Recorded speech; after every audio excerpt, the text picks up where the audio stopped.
Assalamualaikum warahmatullahi wabarakatuh. Selamat pagi Pak. Oke, selamat Ini pagi Pak Ali. mohon maaf mengganggu waktunya sebentar karena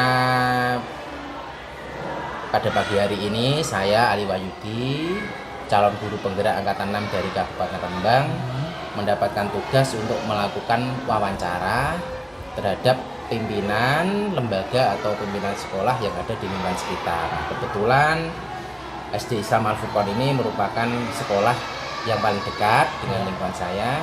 Jadi mohon izin untuk melakukan wawancara terhadap Bapak sebagai Direktur Lembaga Pendidikan Islam Al Furqon terkait dengan ini, pengambilan keputusan berdasarkan nilai-nilai kebajikan sebagai seorang pemimpin. Oke Pak. Baiklah, sebelumnya perkenalkan dulu Pak, ini beliau adalah Direktur Lembaga Pendidikan Islam Al Furqon, beliau adalah Bapak Muklis Ahmad. Sebagai seorang pimpinan lembaga, tentunya ada beberapa kasus yang pernah Bapak hadapi. Bagaimana Bapak mengidentifikasi kasus-kasus yang merupakan dilema etika atau bujukan moral? Oh ya, baik, terima kasih Pak Ali atas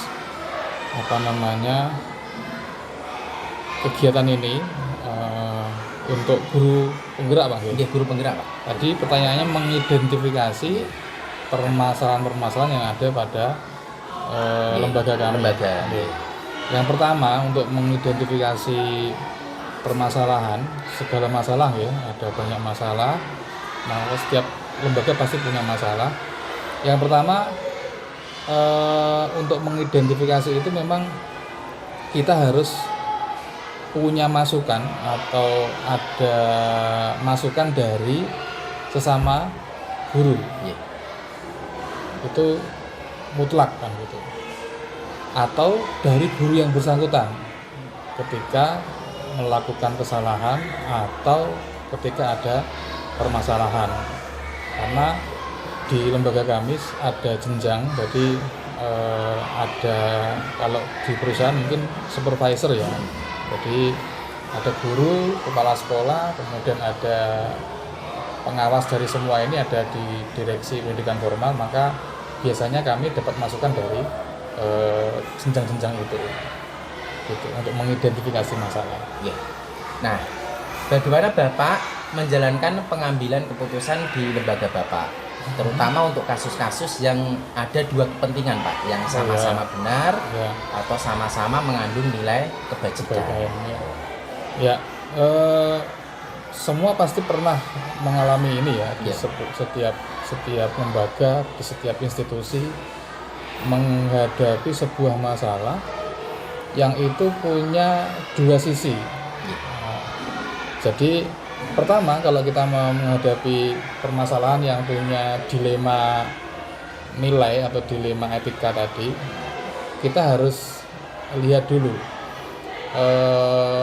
efek dari permasalahan itu seperti apa. Yang A bagaimana, yang B bagaimana.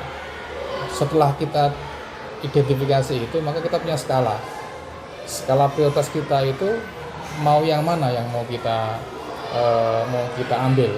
Kalau seandainya setelah kita identifikasi, oh A ini mengandung resikonya 2, oh B mengandung resikonya 3, maka pasti akan kita ambil resiko yang lebih minim. Walaupun sama-sama punya nilai kebaikan, pasti ada resiko yang mengikuti. Jadi setiap permasalahan itu, setiap keputusan diambil nanti dapat dipertanggungjawabkan ya Pak. Ya. Selanjutnya, dalam pengambilan keputusan ini, langkah-langkah atau prosedur apa yang Bapak jalankan untuk memutuskan suatu permasalahan? Oh ya, jadi sebelum ada permasalahan, ini dianggap masalah ketika tidak sesuai dengan apa yang sudah kita sebut sebagai aturan atau rel jalan kita harus bagaimana. Nah, ini ketika keluar dari rel, maka itu kita sebut masalah. Jadi yang pertama, kita harus mensosialisasikan peraturan itu tadi, agar semua yang berkepentingan di sini atau yang punya tanggung jawab di sini tahu aturan itu dulu. Jadi yang pertama sosialisasi tentang peraturan. Kemudian setelah sosialisasi kita mengawal atau mengawasi agar peraturan itu tetap dijalankan. Jadi setelah disosialisasikan, diawasi supaya tetap dijalankan aturan-aturan itu. Nah, setelah disosialisasi, diawasi kok tetap ada yang melanggar sehingga menjadi masalah, maka perlu pembinaan. Nah, pembinaan ini tahap awal ketika seseorang melakukan kesalahan. Maka setelah dibina kok tidak bisa, ya kita kasih peringatan. Itu peringatan dan seterusnya. Jadi prosesnya seperti itu. Ya. Selanjutnya, hal-hal apa saja yang selama ini Bapak anggap efektif dalam pengambilan keputusan pada kasus-kasus yang di dalamnya terdapat dilema etika, Pak? Efektif, yang dianggap efektif, Pak, ya? Iya, jadi langkah-langkah yang Bapak lakukan yang selama ini efektif dalam pengambilan keputusan pada kasus-kasus dilema etika itu apa saja, Pak? Oh ya, jadi gini, kalau kita menilai efektif dan tidaknya itu kan berarti ada perbandingan. Oh, yang A berarti nggak efektif, yang B efektif kan gitu.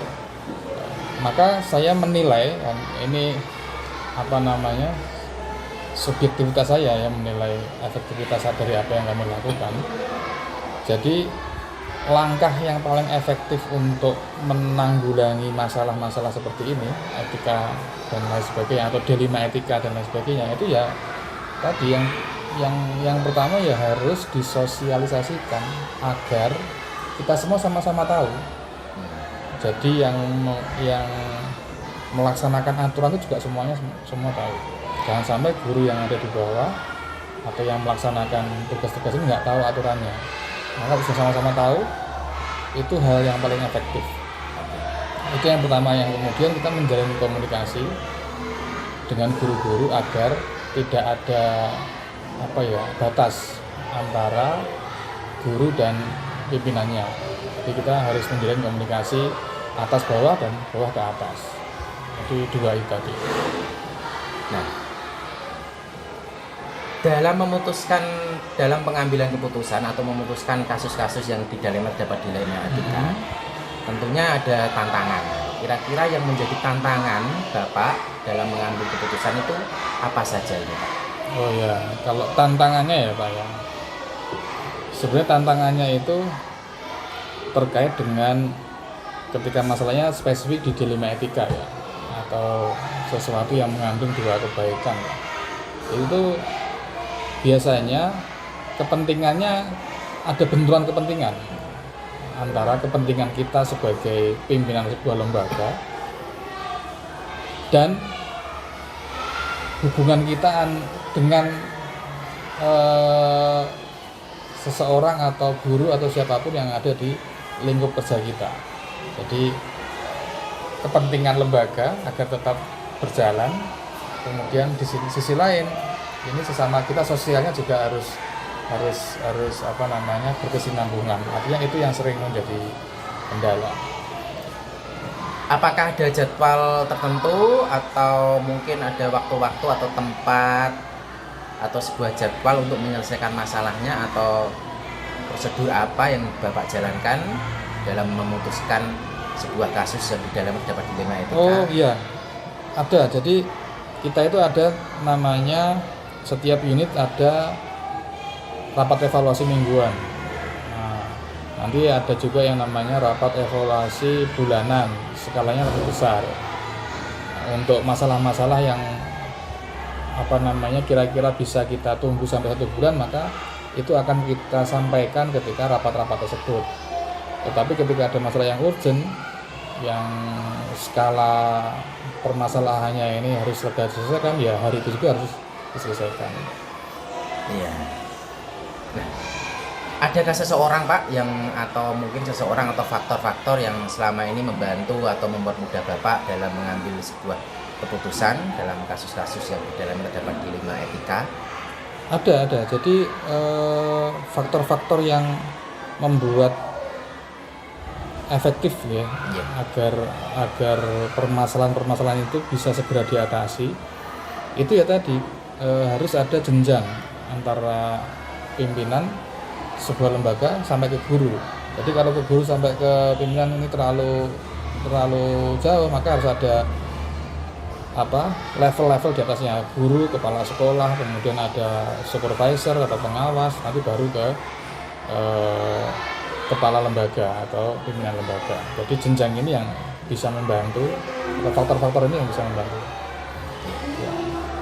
Dari semua hal yang telah Bapak sampaikan, nah, pengalaman apa yang Bapak ambil dalam memutuskan sesuatu kasus yang terdapatnya dan di dalamnya terdapat sebuah dilema etika? Pembelajaran apa yang bisa Bapak ambil dari pengambilan keputusan tersebut? Oh ya, jadi gini Pak, setiap permasalahan itu pasti punya banyak sudut pandang. Maka seperti